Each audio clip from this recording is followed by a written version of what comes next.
Good morning, church. Good morning. Boy, we have a packed house this morning.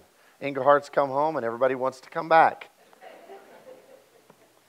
Bear with my voice this morning. It's given me a little bit of trouble, so you might get a short sermon. Doyle and I were talking before services, and I said, it may be very short. And I said, but that'll make me more popular, so. That is we joke with young preachers as we're training them that the great key to, what do you think the key to success in ministry is? And they'll say all sorts of things like having inspiring lessons that challenge people. And I said, well, that's important. And they'll say things like having great relationships with leadership. I said, that's really important. But number one is don't preach too long, you know. So when I moved to Sherrod Avenue years ago, one of the elders who was on the search committee took Lenore and I out to lunch. And we sat down at the table and he said, so what do you preach about? And I said, well, that was an odd question. Of the Bible? Jesus? Love? Doctrine? I don't know what you're looking for. He said, no. He said, what do you preach about? About 20 minutes? About 25 minutes? Yeah, that left an impression. We are in Joshua chapter 3 this morning. Joshua chapter 3. And as we turn to this text, you'll remember the context tells us that this is right at the beginning of the conquering of the Promised Land. Moses is handed off the reins to Joshua. Joshua takes over leadership of God's people. He's going to lead them across the Jordan. They're going to have their first great challenge in those insurmountable walls of Jericho. And as they're looking out across the Jordan River to the land, to the place where they have waited, they have looked forward to, not just for their 40 years wandering in the wilderness, but for 400 years of slavery, looking forward to a blessed day when God's old promises to their father Abraham would finally be true. And so they look across into this land of milk and honey, knowing the challenges that are there, but knowing that finally their destiny, all their hopes, and all their dreams are right there. The day has arrived. When we think about what it means to have a slow-moving success story, and a lot of folks, you know, there's been some really great stories. You know, you could look at the Zuckerbergs who became a great billionaire in his early 20s with his invention of the Facebook. But there's so many more great stories that aren't stories of just luck or aren't stories of just some fabulous success at an early age. They're stories of those who looked long and hard to someday be a success, to someday achieve, and finally, after long years of wandering in the wilderness of their challenges, they finally can see the day arrive. I think of Colonel Sanders, who we associate with fast food fried chicken. And if you read his story, he didn't become the colonel until way up in his late 50s, early 60s. He had just been a fella struggling to get by until he found that there were 11 herbs and spices that made all the difference. I think about Walt Disney, who was fired by his newspaper editor as he worked as a reporter, and the editor fired him because he had a lack of good ideas. He went on to be bankrupt at least twice, and then finally built Disneyland and the empire that we know all these years after his death. Leo Tolstoy, the author of War and Peace, flunked out of college and was described by his professor as both unable and unwilling to learn before he finally wrote one of the world's most recognized masterpieces. That isn't a short sermon, by the way, if you've ever read War and Peace. Michael Jordan, universally hailed as perhaps the greatest ball player of all time, didn't make his high school basketball team his sophomore year. Oh, that coach had to look back with regret. Beethoven's teacher called him hopeless as a student and as a composer. Winston Churchill failed the 6th grade. He did not become Prime Minister of England until he was 62 years old. And then he saved the entire Western world. All of his accomplishments happened as a senior citizen. And Henry Ford went broke 5 times before he finally came up with what we know as the Model T. And these are just a handful of history's great stories of people who finally had the same emotion that Joshua and the Israelites have. Because you don't get this when you just win the lottery. You don't get this when things just come easy. You know, the person we talked about, born with a silver spoon in his mouth, or everything they touch turns to gold. Those people don't understand this looking across the Jordan. Because looking across the Jordan is when you've had a lot of difficulty. When you've had more failures than successes. When at times those failures were out of your control, but at other times you know it, they were your own fault. And you had to learn your lessons, take your lumps along the way. And then finally you look out over the last major obstacle. Oh, there will even be more in the Promised Land. But the last one until they finally start to step into their destiny. That raging Jordan River. And they can see it. They can taste it. It's like the milk and honey, the great grapes and all the wonderful agriculture that's at their feet, and no more hunger and starvation and slavery. It's like it's right there on the tip of their tongue. And so I look at this text and I believe it has powerful metaphor and great lessons to be learned by everyone who ever gets to the point where they're finally, after all the pitfalls, after all the wilderness, after all the things out of their control and all the mistakes because of decisions they've made, when they finally look to the possibility of what they've always hoped for. Well, as I looked at this text, I thought this fit pretty well. As we're coming to the close of 2018, and as this church has had a good run, for 20 years now, it's been a growing congregation. You can look back 20 years ago in the bulletin, and we didn't have as many people in the whole congregation even close to what we have in here right now in this first service. We didn't have the budgets that we do. We didn't have the addition on the building. Oh, we had this part of the building. We'll probably have this part of the building till Jesus comes back. But, we didn't have some of the things that we are now. So we've made accomplishments, but there have been struggles along the way. And the growth has sometimes been hard-pressed. And you've got to work for every soul that gets brought in. And thank you, all those who have gone before who've done that work.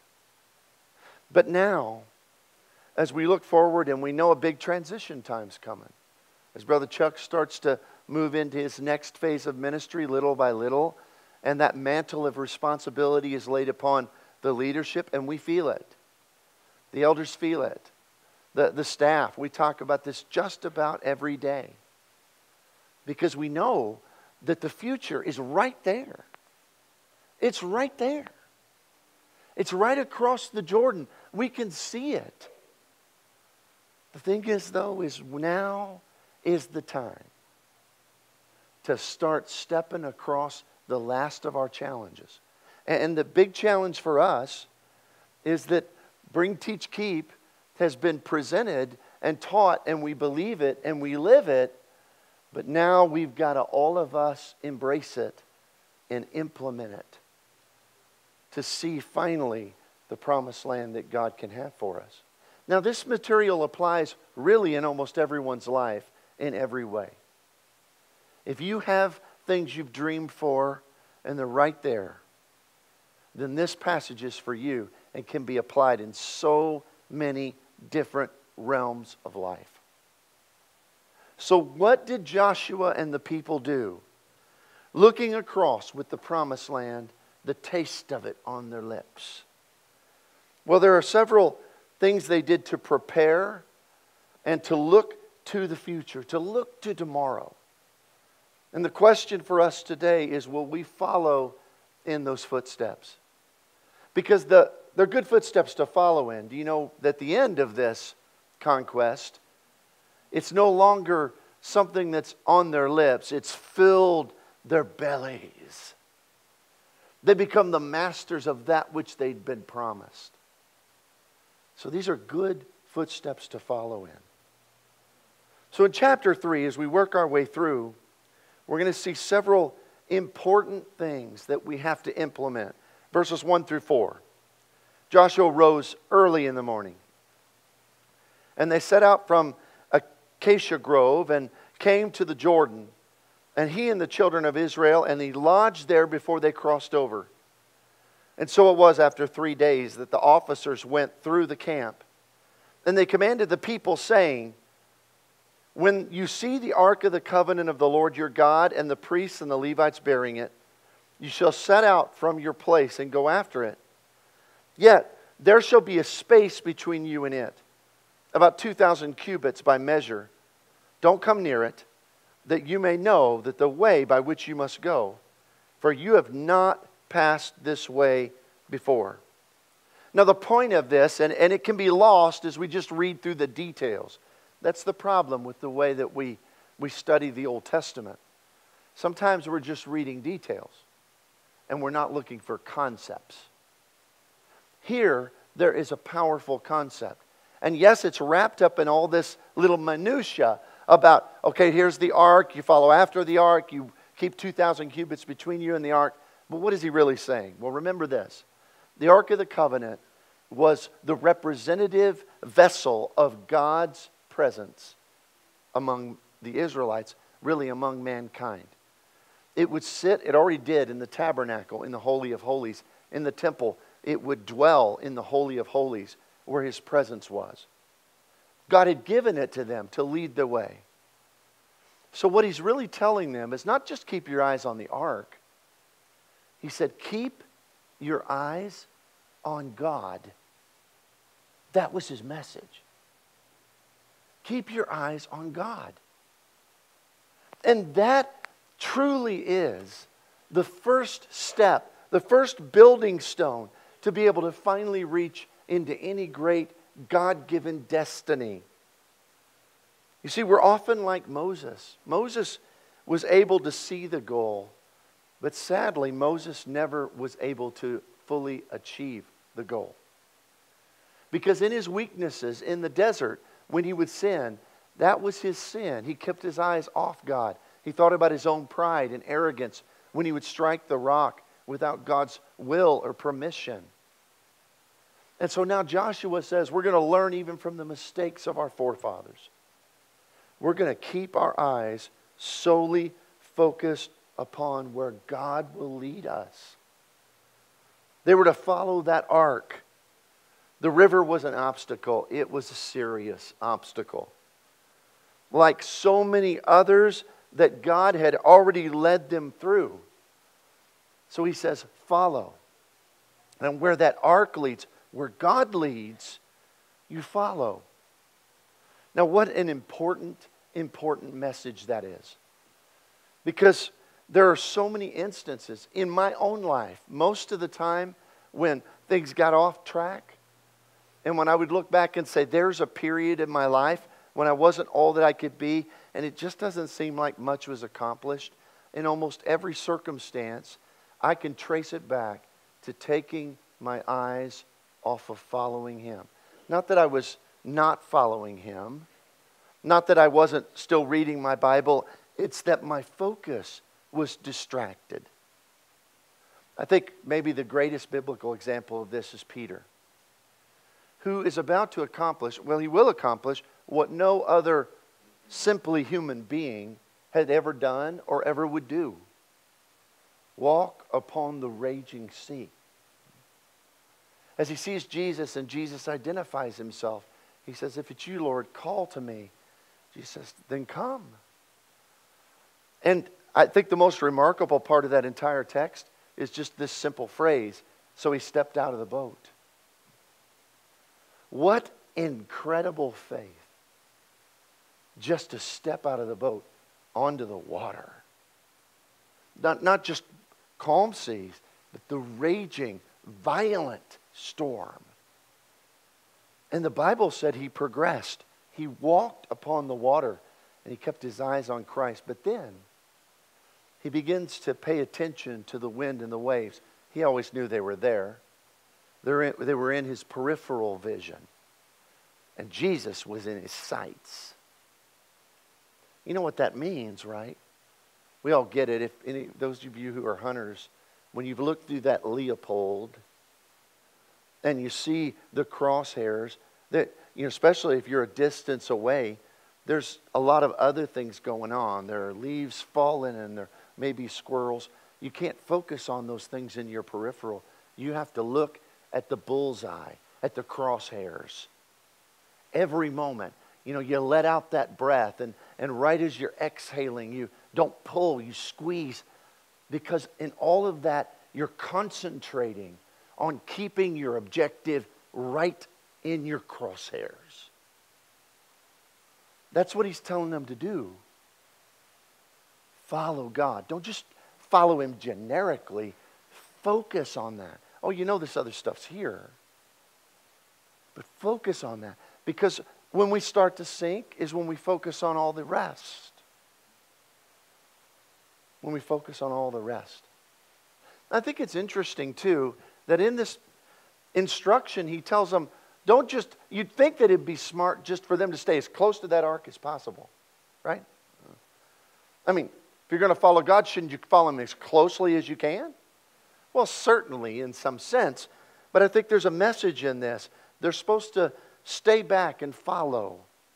And perhaps that's communicating. He says, first of all, I want you to do that so that you'll know which way to go. But I think also it says, God knows the way, and this is a recognition that we do not. He says, don't run ahead of God. Focusing upon him is following, letting him lead, not running ahead.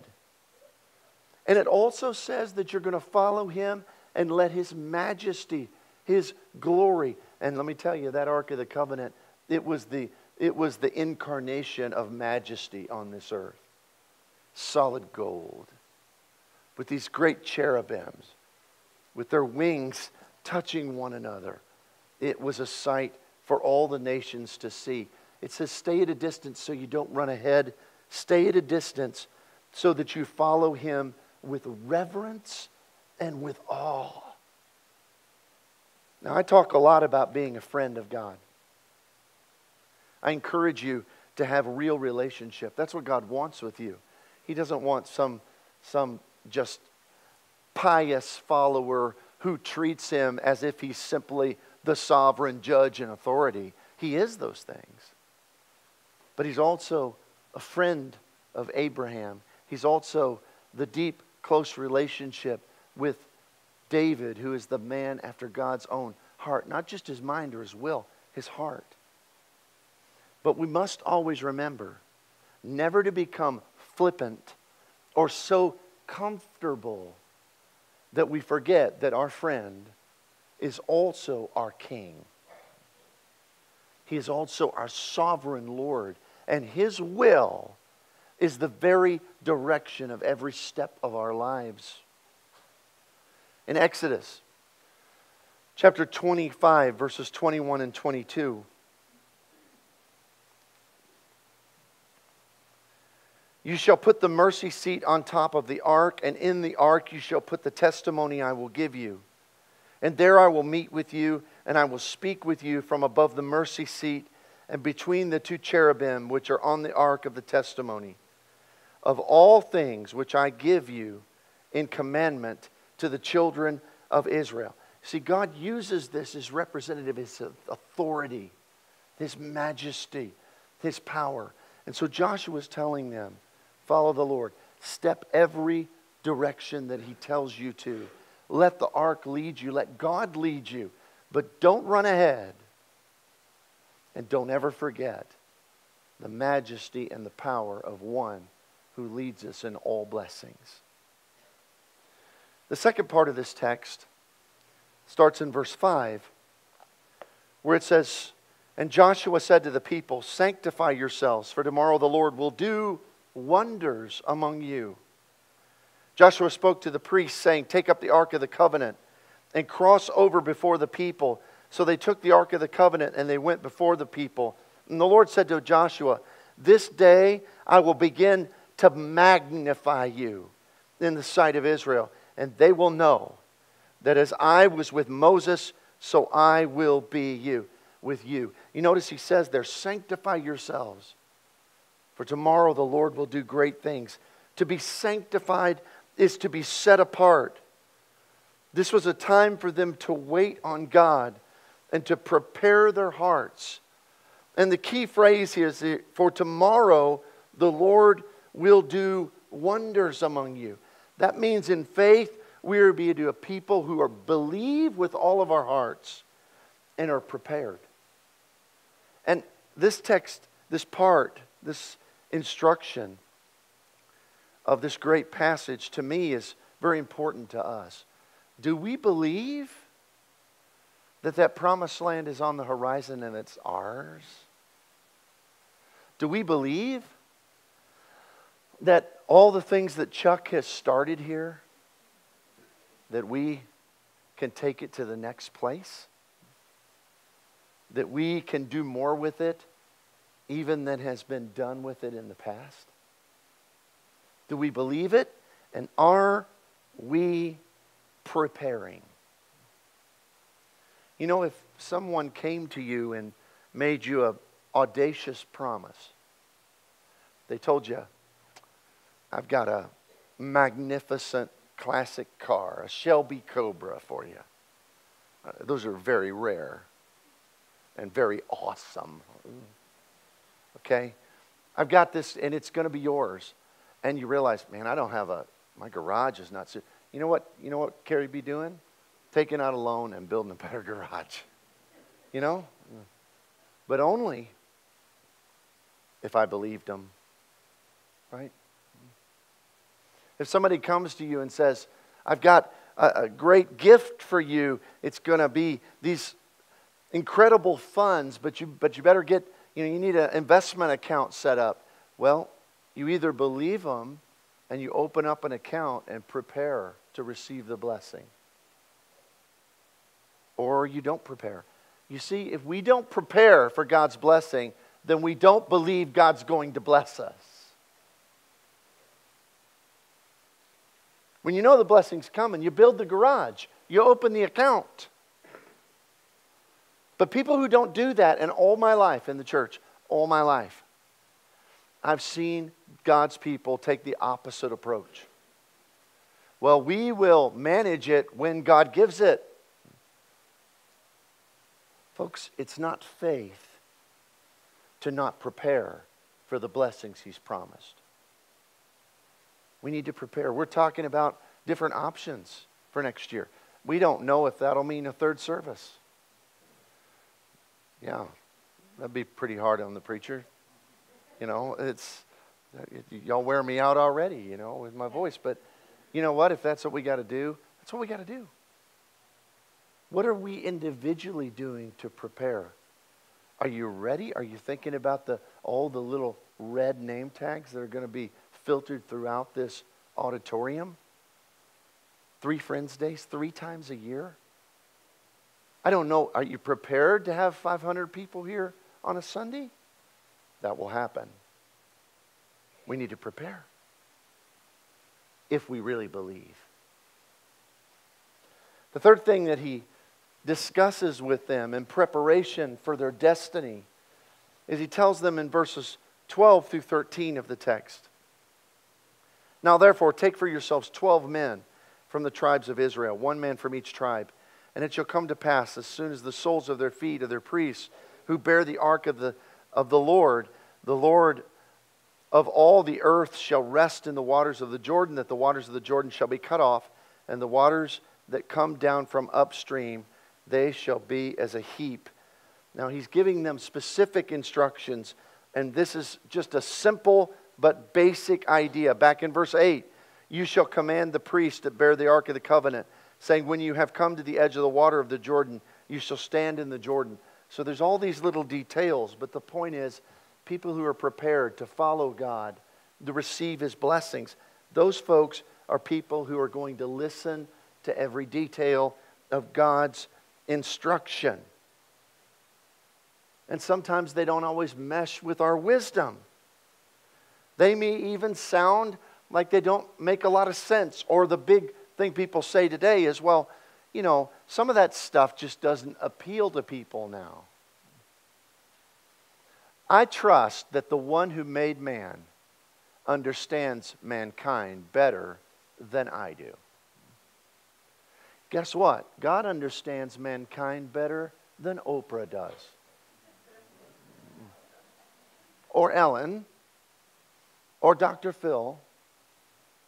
Or any self-proclaimed intellect with all the letters after their name. Or politicians. Or cultural philosophers. You know what people need in this world, whether they know it or not and long for, are the same things they always had, because the one who made them that way. So we need to follow His instructions. That means we're going to, in 2019, do what we've done. We're going to preach the truth in love. We're going to love one another, because by that all men will know that we're His disciples. We're going to go into all the world, which for us that means a metro area of 5 or 6 million people. But that's plenty of a world to reach. But we're going to reach out into that world, believing that if we sow that glorious seed, it will, in good soil, take root. We're going to follow His instructions. And finally, the fourth suggestion, verses 9 through 11. So Joshua said to the children of Israel, come here and hear the words of the Lord. Joshua said, by this you shall know that the living God is among you, that He will without fail drive you out from before the Canaanites and the Hittites and the Hivites and the Perizzites and the Girgashites and the Amorites and the Jebusites.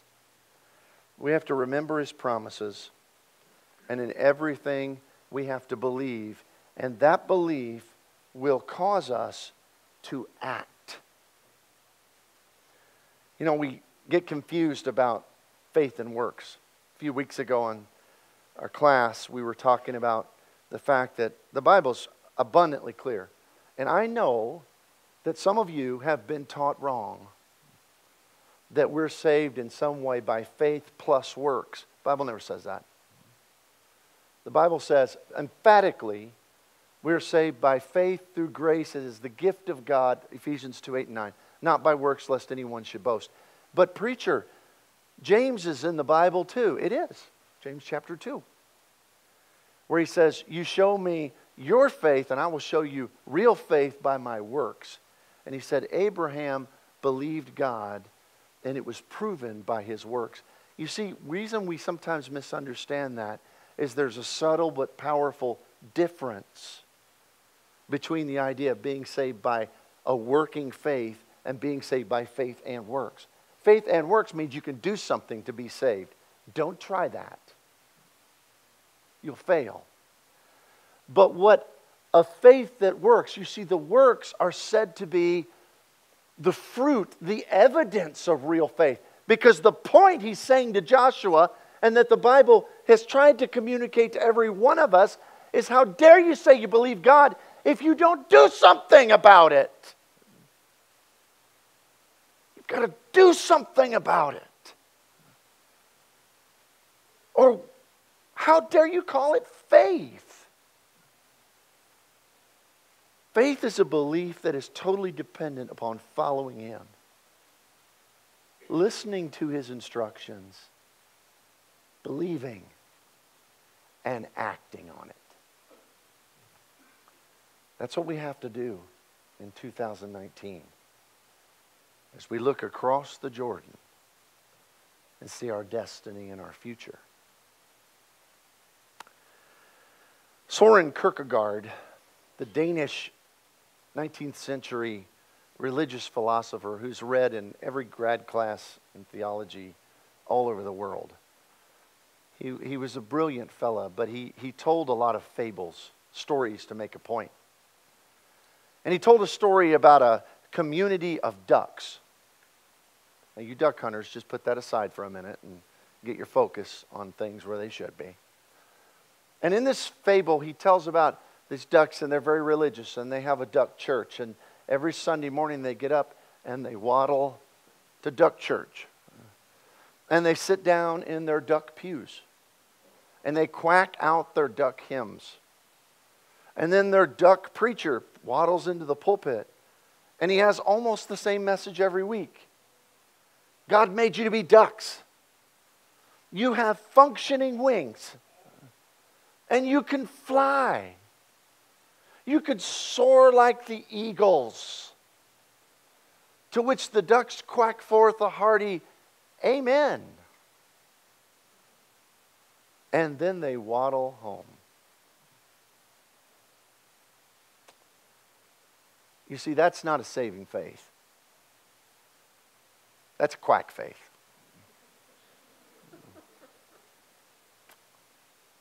Real faith follows God, believes in His promises, and prepares. A real faith follows His instructions to the letter because it recognizes He knows more than we do or ever will. And then that faith is made evidence by its fruit. Because of that faith, we act. We do something about it. This morning, if you, in your faith, just want to say to the Lord, to your brethren, and to the world, I'm going to live by faith. And oh, what a future it will be. Then come right now as we stand and as we sing.